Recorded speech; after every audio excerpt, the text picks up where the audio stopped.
네, 여러분 환영하고 축복합니다. 오늘은 2024년을 맞아서 처음으로 맞는 주일 아침입니다. 그러기에 더욱더 특별한 거예요. 자, 우리가 말씀으로 시작하기로 했잖아요. 우리가 말씀으로 마칠 때까지, 1년을 마칠 때까지 우리 주님 말씀 꼭 붙잡아요. 자, 오늘은 7일차 이삭을 제물로 바침이라는 제목으로 하나님 말씀 같이 나누겠습니다. 오늘의 범위는 창세기 20에서 22장까지입니다. 우리 먼저 기도하고 시작하겠습니다. 하나님 아버지, 저희가 오늘도 진리의 말씀 앞에 앉았습니다. 진리의 성령께서 저희를 온전히 다스려 주시고 주장하여 주시옵소서. 하나님 아버지, 우리가 말씀을 아는 것이 우리의 머리에 지식을 축적하는 것이 아니라 하나님을 알고 더욱더 경험하며 살아내며 우리가 하나님 닮아가는 저희가 되어지게 하여 주시옵소서. 하나님을 더 깊이 알아갈수록 사랑하게 하여 주시옵시고 그 하나님을 닮고 싶어하는 마음이 점점 더 늘어가게 하여 주시옵소서. 이 시간이 통로가 되게 하여 주시옵소서. 예수님의 이름으로 기도드렸습니다. 아멘. 네, 우리 리딩 가이드 한번 보겠습니다.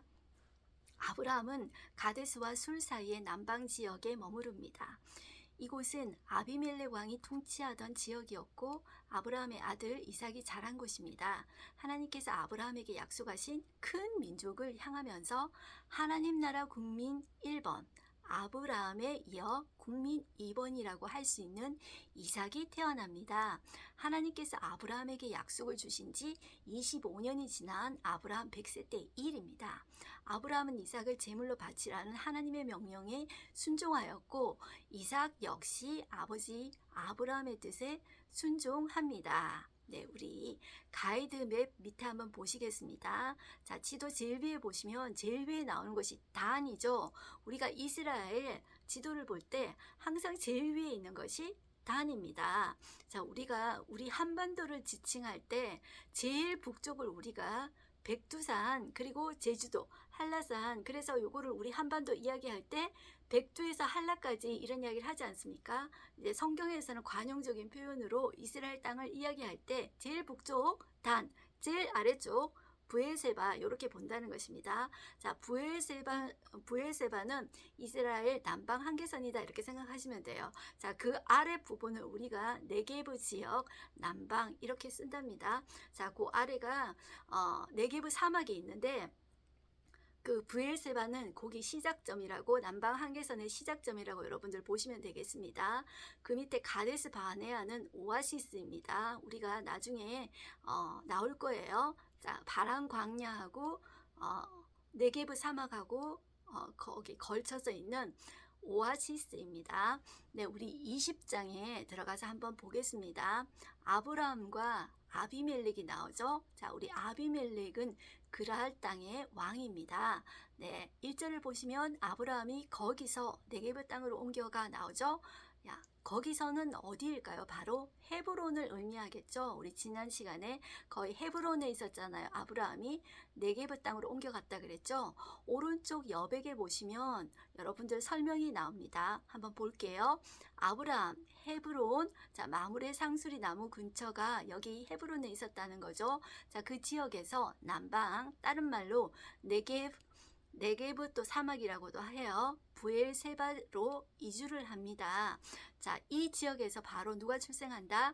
이삭이 출생한다. 약속의 자녀가 드디어 출생한다. 그렇게 보시면 된다는 것입니다. 자, 1절 끝부분에 한번 보실게요. 가데스와 술 사이 어디에 거류했대요? 그랄에 거류하며, 자, 거류한다 이런 말이 보면 또 생각나는 것이 있습니다. 자, 아브라함이 지난 시간에 애굽에 거류하려고 갔어요. 왜 갔을까요? 네, 기근이 심해서 살 수가 없었어요. 그래서 그랄에 지금 간 것처럼 지난번에는 애굽에 갔다는 거죠. 살러 갔다는 거예요. 거류하러 갔다는 거예요. 자, 지금은 그랄에 또 간 거예요. 그런데 공교롭게도 애굽에서 바로 왕한테 자기 아내를 누이라고 속였던 것처럼 지금 또 그랄 왕에게 자기 아내를 누이라고 속입니다. 그런데 자, 애굽 왕 바로가 반했는데 지금 그랄 왕 아비멜렉도 지금 반한 거예요. 사라에게. 그래서 사람을 보내서 2절에 보시면 이런 말이 나오죠. 자, 사람을 보내어 사라를 데려갔더니 그 밤에 하나님이 작업하신 거죠. 하나님이 아비멜렉에 현몽하셨잖아요. 자, 이 아비멜렉은 하나님을 안 믿는 사람이잖아요. 하나님을 두려움이 전혀 없는 사람이잖아요.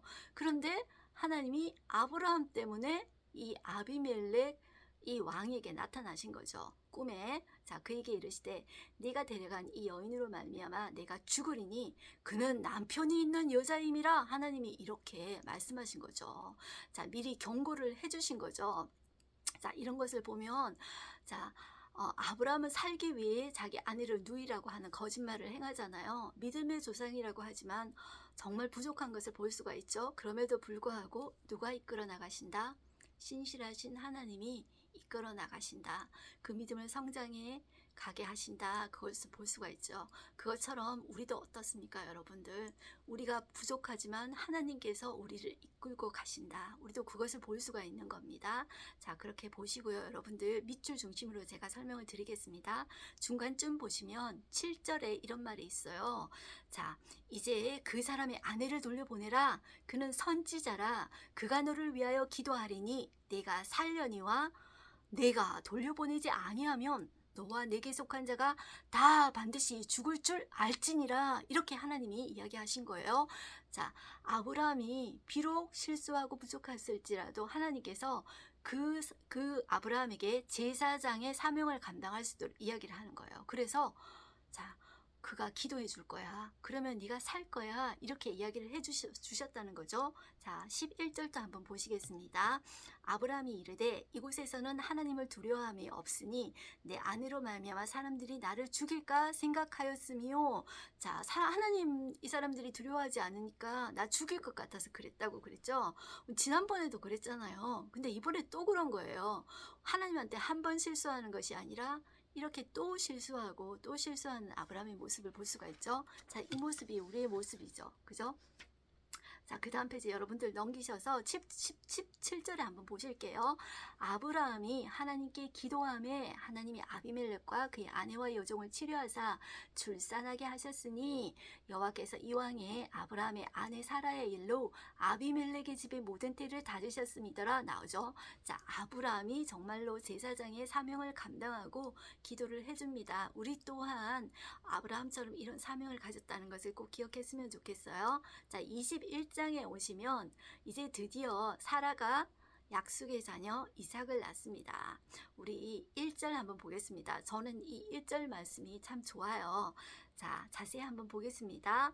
여호와께서 말씀하신 대로 사라를 돌보셨고 여호와께서 말씀하신 대로 사라에게 행하셨으므로 사라가 임신하고 하나님이 말씀하신 시기가 되어 노년에 아브라함에게 아들을 낳으니 되어 있죠.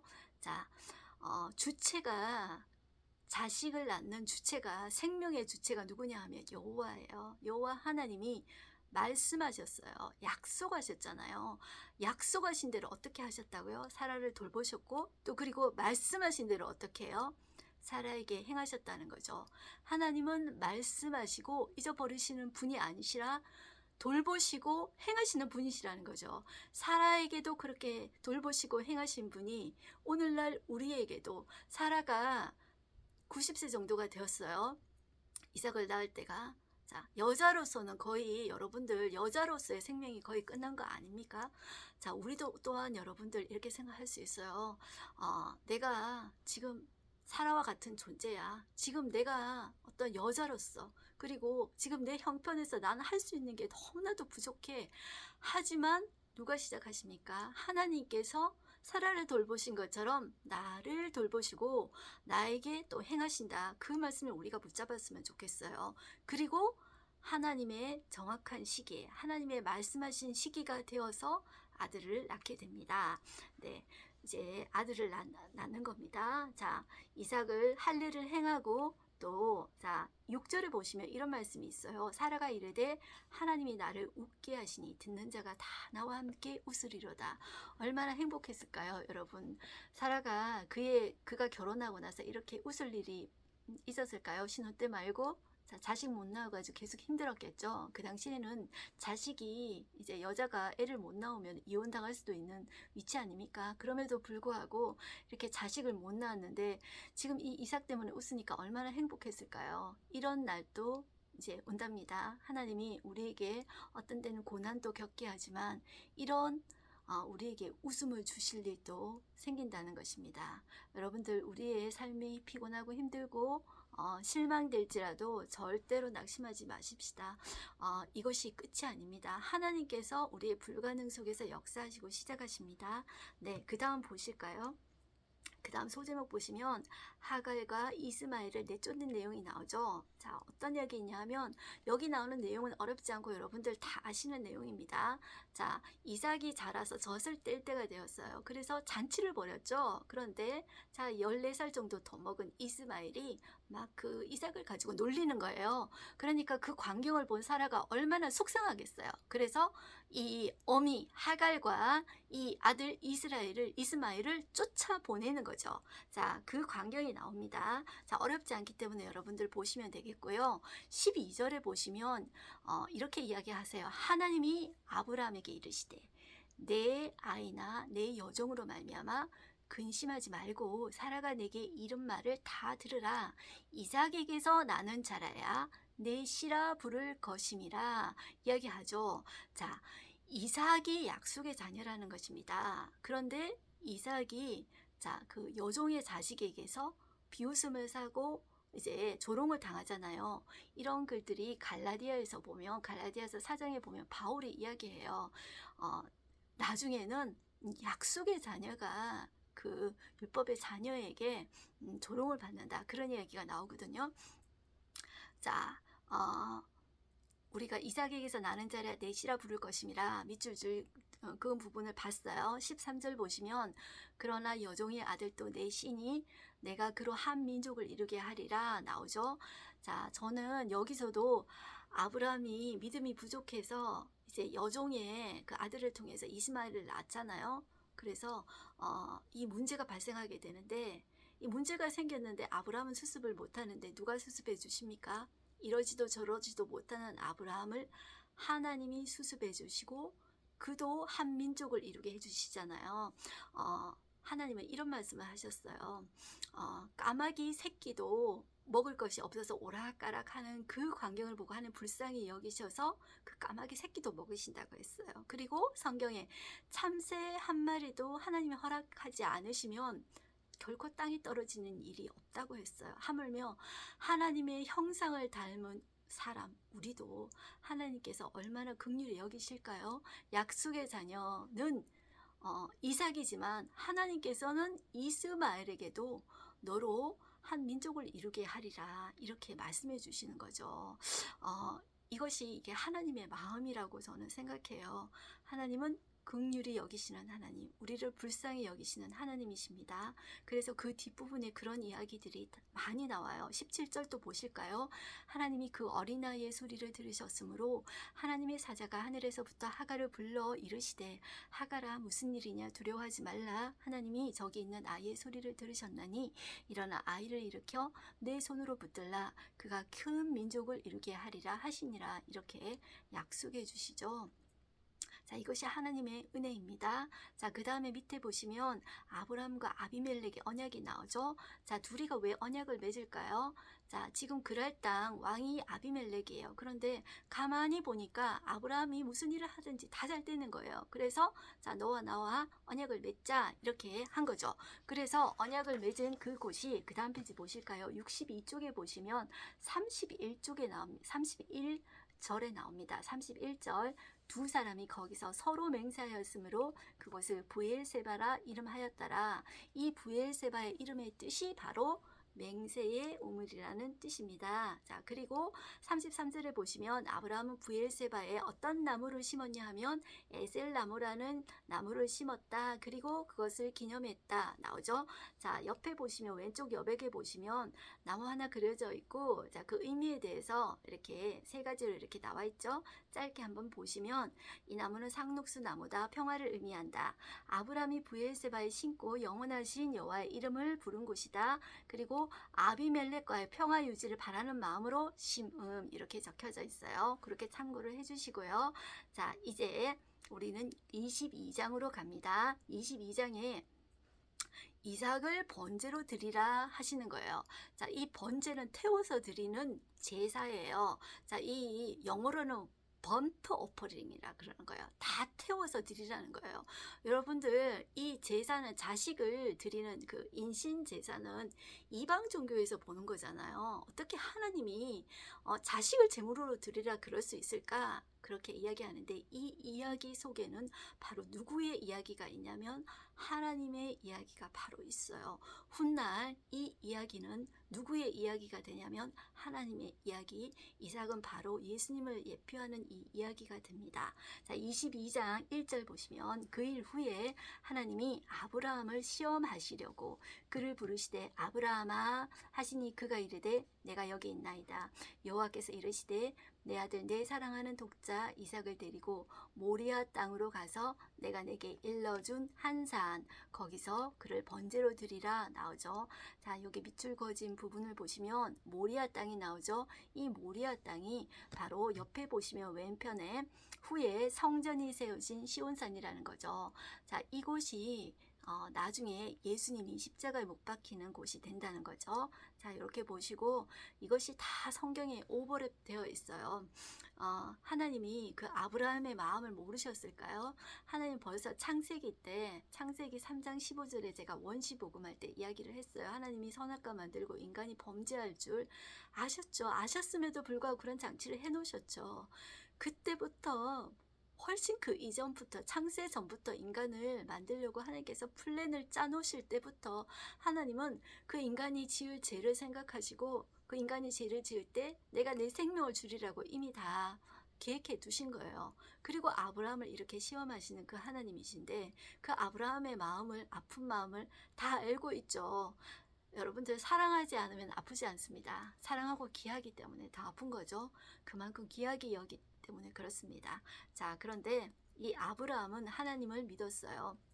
자, 그 다음 페이지 63쪽에 보시면 8절 한번 보실게요. 아브라함이 이르되 내 아들아 번제할 어린 양은 하나님이 자기를 위하여 친히 준비하시리라 하고 두 사람이 함께 나아갔다 그랬죠. 자, 그래서 하나님이 그에게 일러주신 대로 이르러서 제단을 쌓고 나무를 버려놓고 그 아들 이삭을 결박해서 제단 나무 위에 올려놨어요. 그래서 칼을 잡고 아들을 딱 잡으려고 하는데 여호와의 사자가 그를 막 급하게 아브라함아 아브라함아 두 번 부른 거예요. 자, 그래서 아브라함이 내가 여기 있습니다 그러는데 자, 그 아이에게 손을 대지 마라 이렇게 이야기를 하신 거예요. 아무 일도 하지 말라 그러면서 네가 네 아들 내 독자까지도 내게 아끼지 아니하였으니 내가 이제야 네가 하나님을 경외하는 줄을 아노라 이렇게 이야기를 한 거예요. 자, 그래서 눈을 들어 살펴본즉 한 수장이 뒤에 있는데 뿔이 수풀에 걸려 있는 거예요. 자, 그 수장을 자 대신 번제로 드렸더라 이렇게 이야기를 한 거죠. 그래서 14절에 아브라함이 그 땅 이름을 여호와 이레라 하였으므로 오늘날까지 사람들이 이르기를 여호와의 산에서 준비되리라 하더라. 그래서 여호와 이레 그러면은 여호와께서 준비하심이라는 뜻이죠.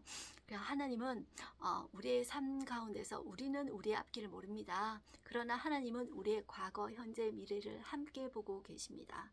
우리는 우리의 길을 모르지만 하나님은 미리 앞서 가시고 우리와 지금도 함께 계시고 우리의 미래를 준비하고 계시는 분입니다. 우리의 고난 가운데서 우리 혼자 버려두시지 않으시고 우리를 안고 가시는 하나님이라고 하나님은 신명기에서 또 말씀하고 계십니다.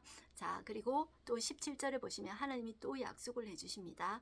내가 내게 큰 복을 주고 내 씨가 크게 번성하여 하늘의 별과 같고 바닷가의 모래와 같게 하리니 내 씨가 그 대적의 성문을 차지하리라. 또 내 씨로 말미암아 천하 만민이 복을 받으리니 이야기하죠. 창세기 12장 1절에서 3절에서 하던 말씀을 하나님은 또 이야기하시는 거예요. 자, 별들을 봐. 그러면서 하나님께서 또 말씀해 주시는 거예요. 자, 우리가 잊어버릴 때쯤 되면 하나님은 또 말씀해 주시고 또 말씀해 주시고 거듭 말씀해 주시는 그 하나님이시죠. 자, 이제 나홀의 후예가 나오죠. 자, 이 나홀의 후예에 여기 보시면 이 일 후에 어떤 사람이 아브라함에게 알리어 이르기를 밀가가 당신의 형제 나홀에게 자녀를 낳았다 하더라. 이렇게 쭉 나오면서 여기에 누가 출연하냐 하면은 그 다음 페이지 여러분들 넘겨보실까요?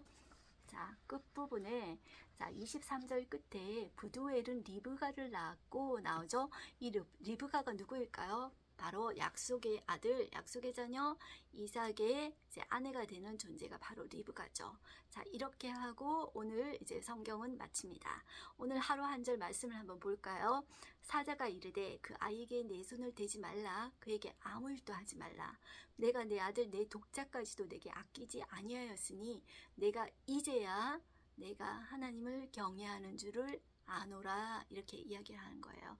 자, 가장 사랑하는 존재, 가장 귀한 것을 하나님 앞에 드릴 때 하나님이 그걸 어떻게 하시겠어요?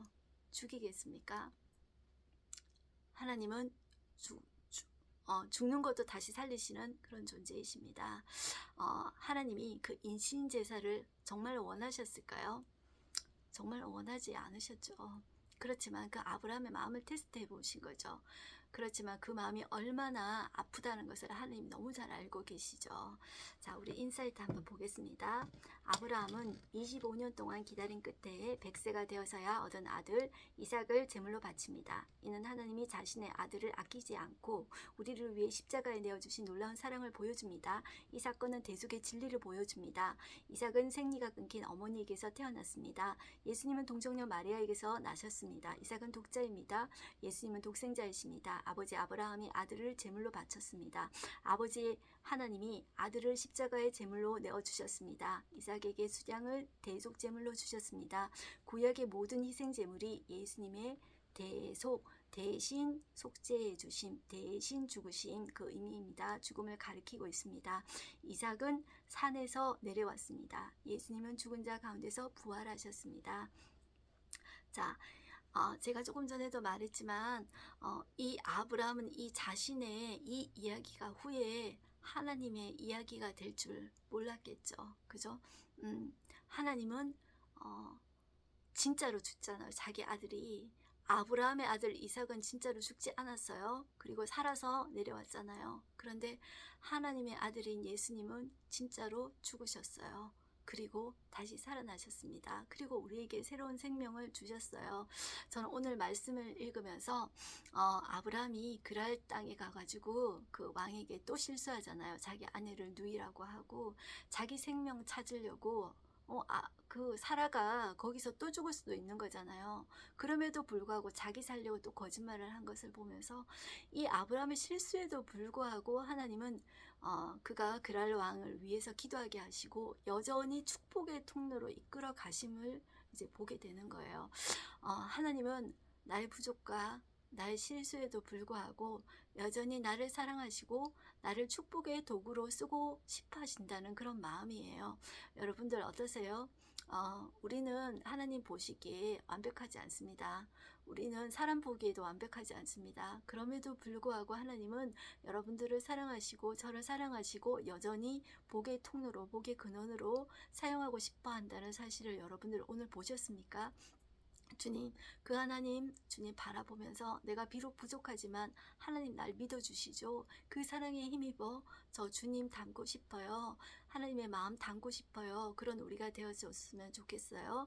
그리고 하나님의 그 아들 예수 그리스도의 죽음은 절대로 죽음으로 끝나지 않습니다. 우리가 하나님 앞에 값진 것, 귀한 귀중한 것을 드렸을 때 그것은 그것으로 끝나지 않습니다. 반드시 하나님은 생명으로 이끄시는 분이십니다. 창세기 50장 20절에는 요셉이 이런 고백을 했어요. 당신들은 악하게 나를 팔고 나를 버렸지만 하나님께서는 그 악을 선으로 바꾸사 많은 사람의 생명을 구원케 하시려고 나를 이곳에 먼저 보내셨다고 했어요. 자, 우리가 겪는 고난이나 그런 관계의 문제나 아픔의 문제에는 이것으로 끝나지 않고 반드시 새로운 생명을 살리는데 여러분들 사용됩니다. 그렇기 때문에 낙심치 말고 여러분들 늘 하나님 앞에 말씀 붙잡고 살아내는 여러분들 되시기를 이제 축복합니다. 기도하고 마치겠습니다. 하나님 아버지 감사합니다. 오늘도 저희가 말씀 앞에서 오늘 아브라함을 이어서 이삭의 이야기를 들었습니다.